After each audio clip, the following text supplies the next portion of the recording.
मृत्युंजय परेशान जगदाय नाशन। विनम्र निवेदन करूंगा, इनकी मान मर्यादाओं को बना के रखें। आने वाले समय के लिए हम अपने बच्चों को क्या देंगे, कम से कम ये सोचना पड़ेगा, इनको कैसे संस्कार दें। कम से कम यहाँ पे ये अपने जो हमारे यहाँ पे रुद्रनाथ में जो 5 कुंड है, इनको ये कोई कुंड तपस्या है, ये कुंड नहीं, हमारे जल के स्रोत है, हमारे जीवन का आधार है। इन्हीं से भगवान जी का अभिषेक होता है, इन्हीं से भगवान जी का भोग बनता है। आप लोग इनमें जाके डुबकियां लगा रहे हैं। इनके भी सही बात है।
पांडवों को गोत्र हत्या लगी, उनका सब कुछ तो मैं ठीक हूँ, लेकिन गोत्र हत्या का उपाय मेरे पास नहीं है। मुक्ति के लिए सिर्फ आपको शिव के पास जाना पड़ेगा। ऐसा बताते हैं कि क्षेत्र जब खत्म हुआ तो पांडवों को अपनी गोत्र हत्या से मुक्त होने के लिए वो शिव की ढूंढ मारे, और शिव की जब शिव माने हिमालय की, हिमालय की तरफ आए तो सबसे पहले ऐसा बताते हैं कि जो आपका रुद्रप्रयागेश्वर कोटेश्वर जो है वहां से भगवान शिव ने मृग का रूप धारण किया, ऐसा बताता है।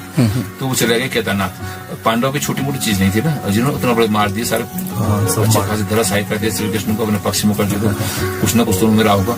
तो वो भी शिव के बारे में जानने लग गए थे कि मिलेंगे तो ढूंढेंगे जरूर मिलेंगे, हमारा एक जो उनके पास वो था। फिर वो केदारनाथ आए, तो केदारनाथ ऐसे बताते हैं कि भगवान शिव ने भैंस का रूप धारण किया, जो कहानी लोग बताते हैं। और भीम ने कहा यार इसमें तो भैंस सामान्य भैंस तो जो दिख रही पर कुछ अद्भुत भैंस दिख रही है, हो सकता कहीं है। तो उन्होंने कहा तुम इस राजा को छोड़ो और मैं यहाँ से टांग वो करके चौड़ी करके इसके नीचे से जो अगर नहीं निकलेगी वो समझो शिव है। तो ऐसे बताया जब भैंसे दौड़ाने लगे होंगे तो वो वाली शिव वो भैंस जो थी वो वहीं वो समाने लग गई।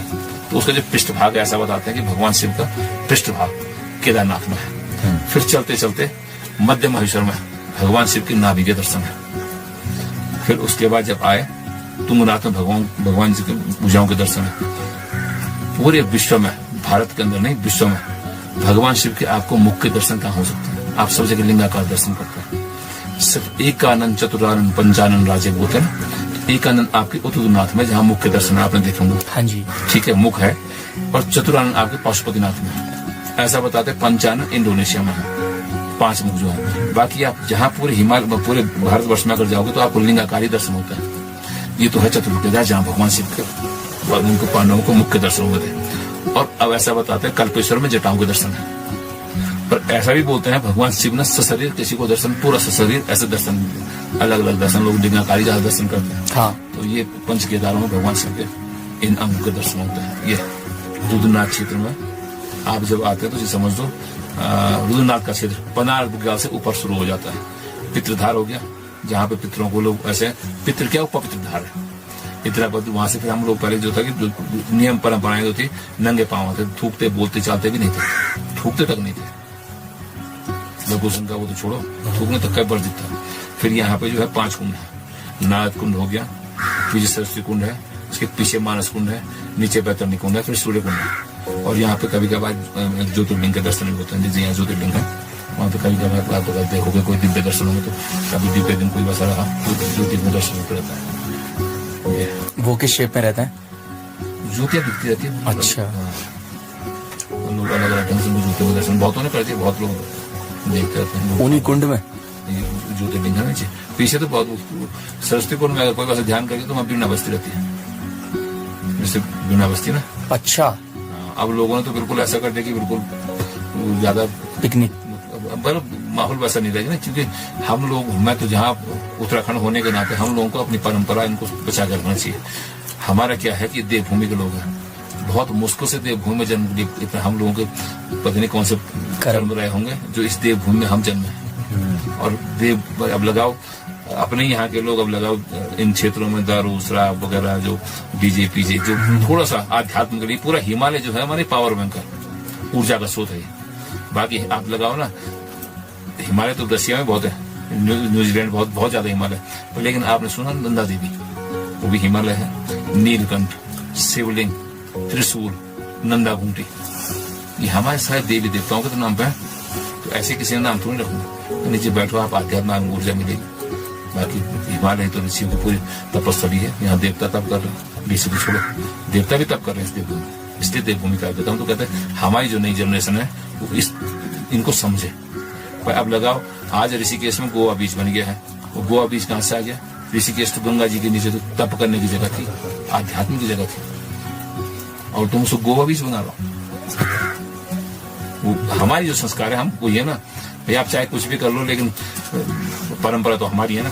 सभी सनातनी धर्मावलंबियों से मैं ये जरूर कहना चाहूंगा, जो हमारा पूरा ये हिमालय देवभूमि है, ये हमारे कोई पर्यटक स्थल नहीं, टूरिस्ट पैलेस नहीं, ये तीर्थाटन है। यहाँ तीर्थ के लिए लोग आते हैं, आध्यात्म के लिए लोग आते हैं, ज्ञान के लिए लोग आते हैं। ये हमारे कोई मनोरंजन के साधन नहीं। यहाँ ज्ञान मिलेगा, तप मिलेगा, सब कुछ मिलेगा। हमारे जो पूरा हिमालय जो क्षेत्र है ये पत्थर पर से भी है। यहाँ कोई भी किसी भी तरह का मनोरंजन स्थल इसको न बनाए। आप तीर्थ आए, अपने को इस ऊर्जा स्रोत को यहाँ से अपनी नई ऊर्जा लेके नए देश के नए विकास में अपना सहयोग प्रदान करेंगे।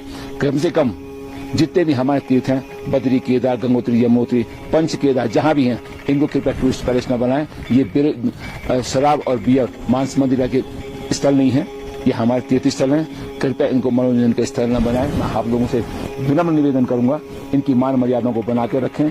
आने वाले समय के लिए हम अपने बच्चों को क्या देंगे, कम से कम ये सोचना पड़ेगा इनको कैसे संस्कार दें। कम से कम यहाँ पे ये अपने जो हमारे यहाँ पे रुद्रनाथ में जो 5 कुंड है, इनको ये कोई कुंड तपस्या है, ये कुंड नहीं, हमारे जल के स्रोत है, हमारे जीवन का आधार है। इन्हीं से भगवान जी का अभिषेक होता है, इन्हीं से भगवान जी का भोग बनता है। आप लोग इनमें जाके डुबकियां लगा रहे हैं, गंदा कर रहे हैं। ये कोई हमारे मनोरंजन के साधन टूरिस्ट पैलेस नहीं है। यहाँ आप बैठिए, ध्यान करिए, पीछे सरस्वती कुंड में जाके आप सरस्वती जी का ध्यान करें, ज्ञान की वृद्धि प्राप्त करें। ये तो पूरे जितने हमारे यहाँ पे बताते हैं रुद्रनाथ क्षेत्र में 22,000 ऋषियों के साथ खुद देवता भी तप कर रहे हैं। और आप आए और नई ऊर्जा के साथ इस हिमालय से नए ऊर्जावान होके अपने नकारात्मक सोच को दूर करें।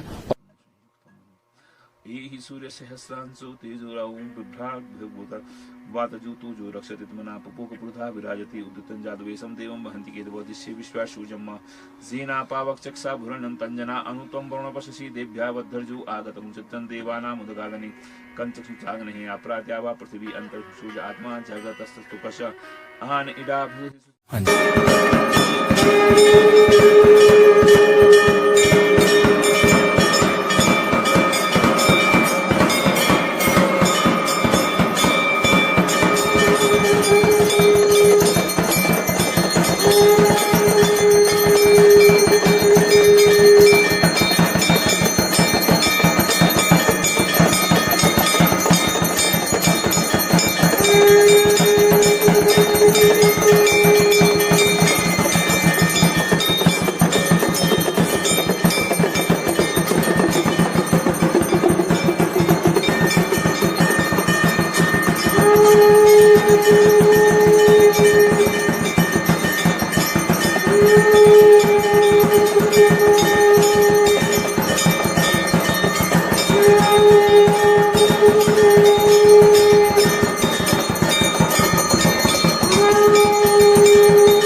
ये बात अगर महाभारत में नहीं भी लिखी गई होती तो भी इन पत्थरों को, इन चट्टानों को देख के आप महसूस कर सकते हैं कि ये हजारों साल पुरानी है।